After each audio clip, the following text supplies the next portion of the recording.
Hey friends, welcome back to my channel. About 6 years ago, I was in a really bad place. And I was at the point where it was so bad, I was suicidal. If you've seen my other videos, you know what I'm talking about. I was deep in chronic migraines and quitting everything left and right just to try and manage my pain. I was going through a lot of treatments. And in the meantime, my emotional health was really unstable, and it continued to get worse and worse. At one point, I was meeting with the therapist, and he recommended that I get on antidepressants. Now, I'd obviously heard of antidepressants before, but no one in my family had taken any kind of medication for mental health issues, and so I was really nervous. I had heard plenty of horror stories about how antidepressants had completely changed someone's emotional state and their personality, and of course I did not want to be one of those people. I had never considered myself someone who was mentally ill. Again, I don't know what I thought a mentally ill person looked like. I think I probably imagined someone that was really withdrawn and unstable, and realistically at that point that's who I was. I was so sick. But looking back, I could have started those antidepressants much sooner because I was in a downward spiral with physical pain and emotional pain, and I was not in a good place. So when my therapist recommended I start taking antidepressants, I had no idea where to go. I thought maybe I needed to see a psychiatrist, and I had no idea who was a good psychiatrist near me. And I was hesitant to see any kind of clinic associated with mental health.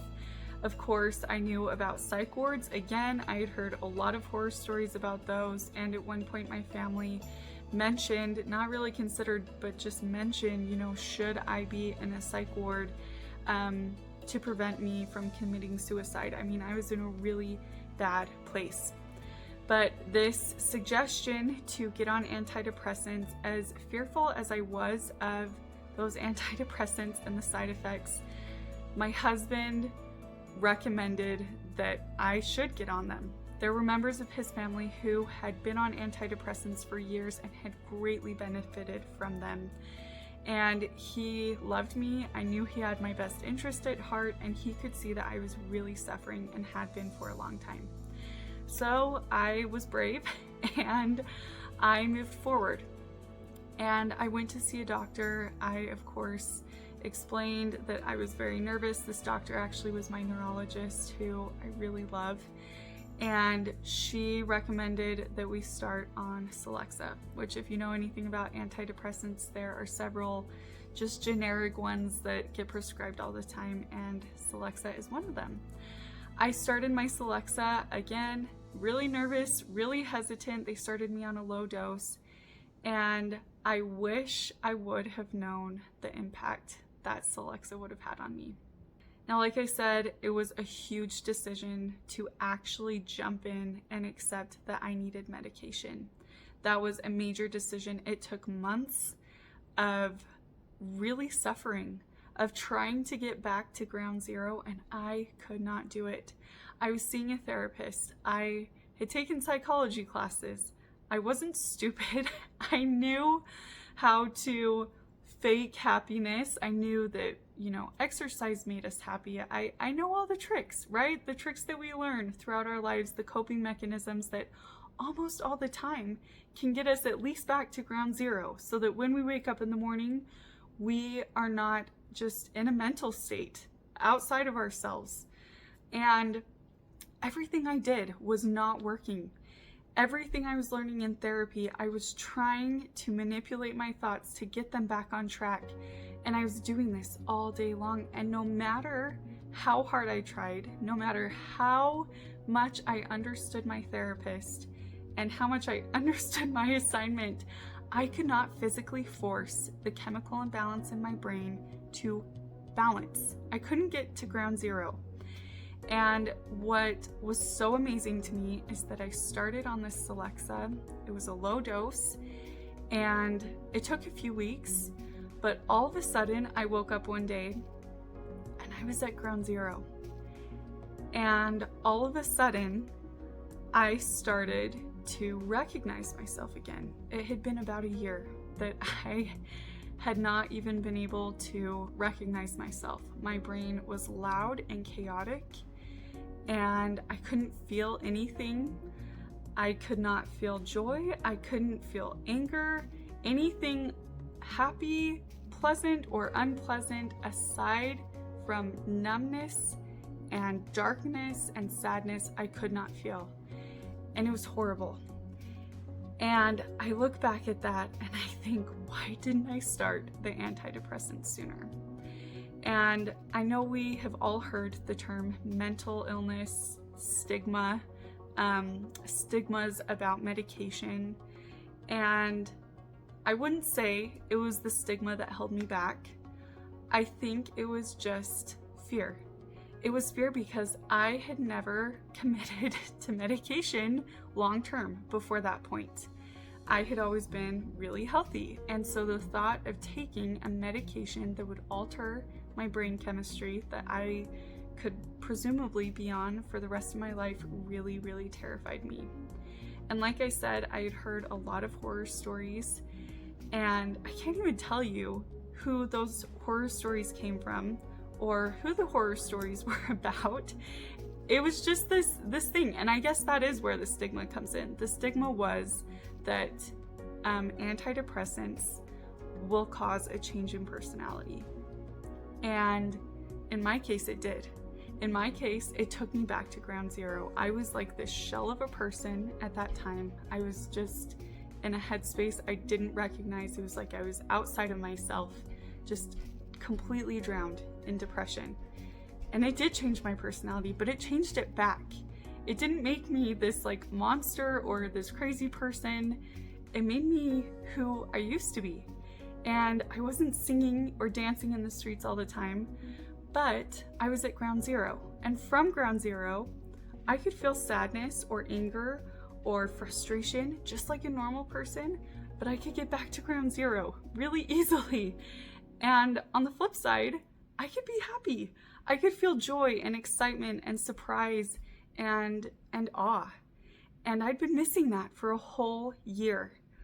And it doesn't take long with a brain chemical imbalance to go really deep into a dark state of depression. So something my therapist said that really helped me to make the decision to get on antidepressants was he gave me a metaphor. Now, I played soccer all throughout high school, and so this is a soccer metaphor, but it really can be applied to anything. He said that if I am in a soccer game and I look around and every other person around me has soccer cleats on, and he said, let's say you do not have soccer cleats and you go out and you try and play a soccer game, how successful will you be? And this is a no-brainer. I said, I'm not going to be successful. I'm not even going to try and get in the game because I know how bad it hurts to have a cleat on a bare foot. It's really painful. You can't kick as hard usually, and you're not going to be as successful. And he said, exactly. This is why you need medication, because everyone around you is playing with cleats. Their brain chemistry is right. They have their cleats on. Your brain chemistry is not right. It does not matter how hard you try to play your game. It doesn't matter how talented you are missing your cleats. You have a chemical imbalance. It's something that sheer grit and determination is not going to make up for. You need those cleats. You need that piece of equipment. And that is really, that analogy just hit me so hard because, you know, it's such a strong visual and it's a no-brainer. This wasn't going to make me a superhuman that was always happy and always energetic. This was just going to put me on a level playing field with everyone else who's going through life, who has trials, and I'm going to be at their level. I'm going to be me again. I'm going to be capable. And it's not because I'm not trying. It's not for lack of trying. It's because I do not have what I need to be successful. It's outside of my control, and I needed to go and get the medication so that I could then be successful. And I love that analogy. So if you're in a place where you're considering taking antidepressants and you look around and think you're alone, know that you are not alone. Everyone I've talked to who is on antidepressants says the same thing as me. I was terrified to take them. I was terrified to make the commitment and to just go to the doctor and try something. I was terrified of that. And it has been the greatest blessing in my life. I've been able to cut out some of my chronic pain medications because I'm emotionally balanced. And when you're emotionally balanced, you can handle all the stuff that life throws at you. You can handle the physical pain. If you're in chronic pain like me, you can handle it because you have your cleats, and it's really important. Lastly, I want you to know that this is something that is very difficult. Making the decision is the hardest thing. Once that decision is made, all you have to do is follow through with your decision. You've already committed to take this prescription. You've gone to the doctor. You've gotten your medication from the pharmacy. All you have to do is stay consistent.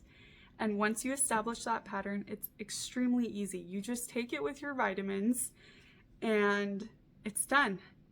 And you're at ground zero. And that's it. You don't have to put in all of the mental work to get to ground zero because you're automatically there. To illustrate that this is extremely hard, I want to just share an experience I had with my grandma who passed away a couple of years ago. My grandma grew up during the Great Depression. She was full of grit and determination and talked about the times where she would hide from bombings and she would paint on her stockings, and she was a tough woman. And just before she passed away, we were talking about my chronic migraines. Now, she had had chronic pain for years and years and years, and I knew she'd suffered. And as I was telling her this pain and telling her that I was really struggling emotionally, I kind of expected her to say, you know, Katie, you really need to toughen up, or you just need to keep going and keep trying, and, you know, life is hard. That's kind of what I thought she would say. And instead she got teary-eyed and she said, Katie, when my initial chronic pain started, it was from an automobile accident. And just after that, I became really depressed, and it was so severe. And my pain was so severe that I got down on my knees and I prayed and I asked the Lord to either take away the emotional pain, the depression I was feeling, or the physical pain, because I could not do both. She was still raising children in her home. And at that time, she didn't know about antidepressants. There weren't, readily available therapists. There weren't accessible mental health resources. And that was the best thing that she knew how to do. And she did that. And she said, the Lord took away my depression. And she said, because I could not have continued if I had had the mental health problems and the chronic pain problems. And that touched my heart so much, because this is one of life's hardest trials, dealing with physical pain and emotional pain. Thankfully, we have a lot of resources now. My grandma could have gotten that help, but she was given a miracle, and it was a miracle to get her by. And through her faith and through her effort, she was able to continue forward, and that depression was gone. Now, I'm not suggesting that if we pray for our pain to be gone, that the Lord is going to grant us that miracle. That didn't happen for me. But the Lord has given us the miracle of modern medicine. And for me, the emotional pain is manageable, and in a way, it is gone. Those suicidal thoughts, that dark place that I was in, that place is gone. I haven't been there since I've been on this medication. And so I would just tell you that you're really, really strong for going through this. And it's not something that's happening because you aren't trying. There's nothing you can do to overpower a chemical imbalance aside from taking some medication. Lastly, I just want to say I'm not a doctor. I'm not trying to give medical advice. I'm just sharing my own experiences, and I just want those of you who are trying to make this extremely difficult decision to know that you're not alone, and to know that there's hope on the other side, and there's help, and there are people who care about you. I care about you. If no one has seen you today, if no one has smiled at you and told you that they care for you or love you, I'm telling you right now, I care for you. You are important. It doesn't matter what you've done today, how productive you've been. You are valuable, and the world needs you. Thanks for watching. Bye.